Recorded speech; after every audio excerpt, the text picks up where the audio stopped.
Assalamualaikum warahmatullahi wabarakatuh. Saya Dede Rosa Abadia dengan NIM 4011944, jurusan Ekonomi Syariah B, akan mencoba menjelaskan Bursa Berjangka Jakarta. Apa sih Bursa Berjangka Jakarta itu? Bursa Berjangka Jakarta adalah sebuah bursa berjangka yang secara resmi didirikan pada 19 Agustus 1999 di Jakarta, memperoleh izin operasi pada tanggal 21 November 2000 dan mulai melakukan perdagangan pertamanya sejak tanggal 15 Desember tahun 2000. Apa sih fungsi Bursa Berjangka Jakarta? Salah satunya adalah menyediakan fasilitas bagi para anggotanya untuk bertransaksi kontrak berjangka berdasarkan harga yang ditentukan. Produk apa aja sih yang dijual di Bursa Berjangka Jakarta? Produk yang dijual di Bursa Berjangka Jakarta itu adalah produk komoditas berjangka seperti kopi, emas, logam mulia, minyak kelapa sawit, dan lain sebagainya. Apa sih kelebihan Bursa Berjangka Jakarta itu?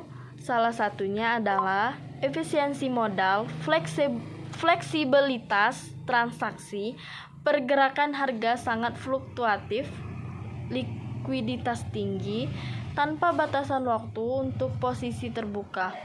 Siapa sih pendiri Bursa Berjangka Jakarta? Pendiri Bursa Berjangka Jakarta itu adalah 29 perusahaan yang berbentuk PT. Sesuai dengan PP nomor 99, para pendiri itu mayoritas berasal dari perusahaan yang bergerak dalam komoditas fisik. 10 dari 29 perusahaan pendiri itu bukan berasal dari komoditas, tapi dari kalangan pasar modal, kalangan commission house, dan umum. Mereka ini yang berusaha memajukan Bursa Berjangka Jakarta, sedangkan yang berasal dari kalangan komoditas, mereka menunggu saat bursanya sudah liquid sebelum dapat memanfaatkannya. Selanjutnya, dasar hukum Bursa Berjangka Jakarta. Yang pertama itu terdapat pada Undang-Undang Republik Indonesia Nomor 32 Tahun 1997 tentang Perdagangan Berjangka Komoditi. Bab 1 Pasal 1 Ayat 1 berbunyi, pedagang berjangka komoditi, yang selanjutnya disebut pedagang berjangka, adalah segala sesuatu yang berkaitan dengan jual beli komoditi dengan segala sesuatu yang berkaitan dengan komoditi dengan penyerahan kemudian berdasarkan kontrak berjangka dan opsi atas kontrak berjangka. Sedangkan ayat 2 itu berbunyi, komoditi adalah barang dagang yang menjadi subjek kontrak berjangka yang diperdagangkan di bursa berjangka. Selanjutnya, ayat 3, Bursa Berjangka adalah badan usaha yang menyediakan sistem sarana untuk kegiatan jual beli komoditi berdasarkan kontrak berjangka dan opsi atas kontrak berjangka. Selanjutnya, terdapat pada bab 2 pasal 4. Pembinaan, pengaturan, dan pengawasan sehari-hari kegiatan perdagangan berjangka dilakukan oleh Badan Pengawas Perdagangan Berjangka Komoditi yang selanjutnya disebut Bapepti.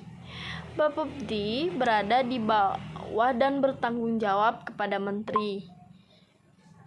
Selanjutnya, Undang-Undang Republik Indonesia Nomor 10 Tahun 2011 sebagai perubahan atas Undang-Undang Nomor 32 Tahun 1997 tentang Perdagangan Berjangka Komoditi. Pasal 1 ayat 1 diubah menjadi perdagangan berjangka komoditi, yang selanjutnya disebut perdagangan berjangka adalah segala sesuatu yang berkaitan dengan jual beli komoditi dengan penarikan margin dan dengan penyelesaian kemudian berdasarkan kontrak berjangka, kontrak derivatif syariah atau derivatif lainnya. Sedangkan pasal 1 ayat 2 diubah menjadi komoditi adalah semua barang, jasa, hak, dan kepentingan lainnya, dan setiap derivatif dari komoditi yang tepat diperdagangkan dan menjadi subjek kontrak berjangka. kontrak derivatif syariah, dan kontrak derivatif lainnya. Ayat 3 diubah menjadi Badan Pengawas Perdagangan Berjangka Komoditi yang selanjutnya disebut Bupeti, lembaga pemerintah yang tugas pokoknya melakukan pembinaan, pengaturan, pengembangan, dan pengawasan perdagangan berjangka. Selanjutnya, pandangan ulama terhadap Bursa Berjangka Jakarta. Bursa Berjangka Jakarta secara umum dikatakan sah apabila ia terbebas dari riba, gharar, atau resiko terlebih dari masyir. Apa sih riba? Riba itu adalah bunga. Mengambil bunga, menjual dengan melipat gandakan harga yang hanya disetujui oleh satu pihak dan pihak lain itu merasa terdesak. Kurang lebih seperti itu. Perdagangan berjangka komoditi bagi umat muslim diatur dalam Fatwa DSN MUI nomor 82 tahun 2011 tentang perdagangan komoditi berdasarkan prinsip syariah di bursa komoditi yang merupakan suatu bentuk perlindungan hukum dalam rangka memberikan kepastian hukum bagi investor dalam melakukan transaksi komoditi yang diperdagangkan harus halal.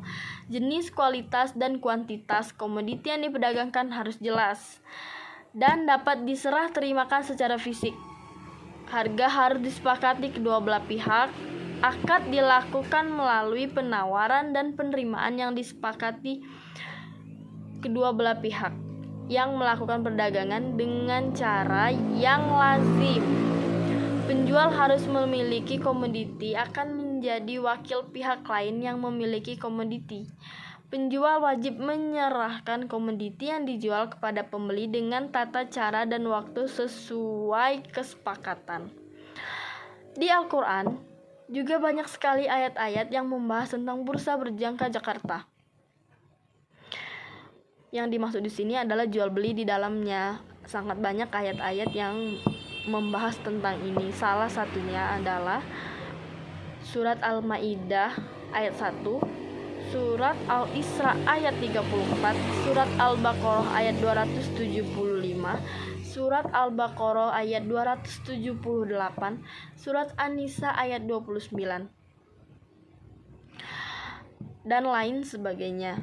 Ada dua lapis peraturan dalam perdagangan berjangka. Lapis pertama dilakukan oleh Bursa Berjangka, dalam hal ini Bursa Berjangka Jakarta atau BBJ, dan Lembaga Clearing Berjangka, dan lapisan kedua dilakukan oleh pengawas perdagang berjangka komoditi. Terima kasih.